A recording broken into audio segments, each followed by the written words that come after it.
শোন, এই মালটা তো দেখছি উড়ে বেড়াচ্ছে রে। হ্যাঁ ফুটো হাত জোর কর। আরে দাঁড়া বাড়া, আগে বুঝতে দে ব্যাপারটা কি হচ্ছে এখানে।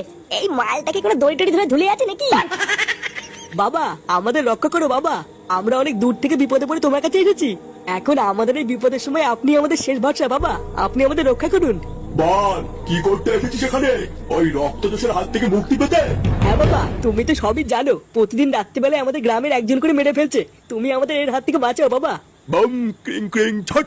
চোদন খরে চোদন খেয়ে গিয়েছে তার সম্মান, ছটফট করে তিলে তিলে নিয়েছে তার জান। এবার সে বদলা নিতে এসেছে এই গ্রামে। আসল দোষীর রক্ত খেয়ে মারবে সে প্রাণে। ছট।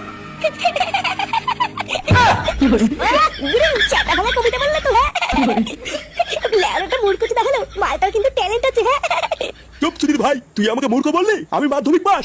তারা চোদ্দা মাধ্যমিকের 1 নম্বরের জন্য আমি স্টার পাইনি, কেন জানিস? কারণ আমার পেনের কালি ফুরিয়ে গেছিল। বলছি বাবা, তুমি ওর কথা কিছু মনে করো না। এবার তুমি আমাদের বলে দাও বাবা, কে সেই দোষী যার জন্য আমাদের গ্রামের রক্তচোষাটা এত বড় ক্ষতি করছে? আর এই রক্তচোষাটা কোথায় বা থাকে আমরা তো কিছু জানি না বাবা। ও থাকে একটা গভীর জঙ্গলের পুরনো বাড়িতে, আর রাতের অপেক্ষা করে। কারণ রাত হলেই ও প্রতিশোধ নেওয়ার জন্য ওর বাড়ি থেকে বেরিয়ে আসে।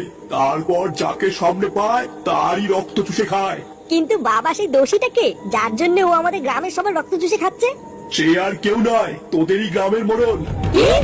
হ্যাঁ, আর ওই মোড়লকে ধরে তোরা যদি একবার কোনোভাবে ওই রক্তচোষার বাড়িতে নিয়ে যেতে পারিস, তবেই ওই মোড়লকে ওর নিজের হাতে মেরে তারপর শান্ত হবে, নয়তো আর হবে না।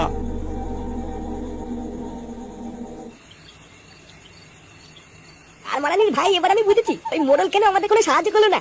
আর করবেই বা কি করে? এই সবকিছু পৃথিবীতে শান্তি ছেলেটারই হাত আছে। না না পটুদা, আমরা যখন এখন সবকিছু জানি তখন কিন্তু এর একটা শেষ দেখতেই হবে। না হলে হয়তো আজকে রাত ওই শান্তির ছেলের জন্য কেউ না কেউ প্রাণ হারাবে। হ্যাঁ ঠিকই বলেছিস, আর সময় নষ্ট না করে যে করেই হোক ওই মোড়লকে রক্তচোষার হাতে তুলে দিতে হবে। না হলে হয়তো প্রতিশোধের আগুনে রক্তচোষা এক এক করে সবাইকে মেরে ফেলবে। চালা মাদার বোর্ডের বাচ্চা মোড়ল, বাইরে থেকে তো দেখে মনে ভাজা মাছটা উল্টে খেতে পারে না। আর এইদিকে নাকি একটা নিরীহ মেয়ের ইজ্জত নিয়ে তাকে মেরে ফেলেছে। হোদার বাপ, তুই আমাকে একবার বল পল্টু, আমি একাই গিয়ে মোড়লের গুষ্টি গুড় মেরে দিয়ে আসবো। তুই এক কাজ কর ল্যাংচা, তুই আর ফুটো গিয়ে যেভাবেই হোক ওই মোড়লকে বাড়ি থেকে বের করে রক্তচোষার বাড়ির সামনে নিয়ে আয়। তারপর মালটাকে বোকাচোদা বানিয়ে যদি একবারই রক্তচোষার হাতে তুলে দিতে পারি, ব্যাস। কিন্তু পল্টুদা সকালবেলায় ফটোই চুদির ভাইকে যা কিস্তি মারলো, আমি আর ফটো কি ডাকলে তো চোদাটা আসবেই না। আসবে আসবে রে ল্যাংচা, চোদনে পড়লে এমনি দৌড়তে দৌড়তে আসবে। তুই আর ফুটো গিয়ে কি বলবি, এবার আমি কি বলছি সেটা মন দিয়ে শোন।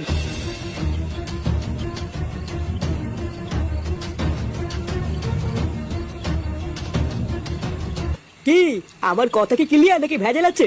আরে হ্যাঁ হ্যাঁ, বুঝে গেছি। এবার তোরাও দেখবি এই ফুটোর অ্যাক্টিং কাকে বলে। মোড়ল কাকু,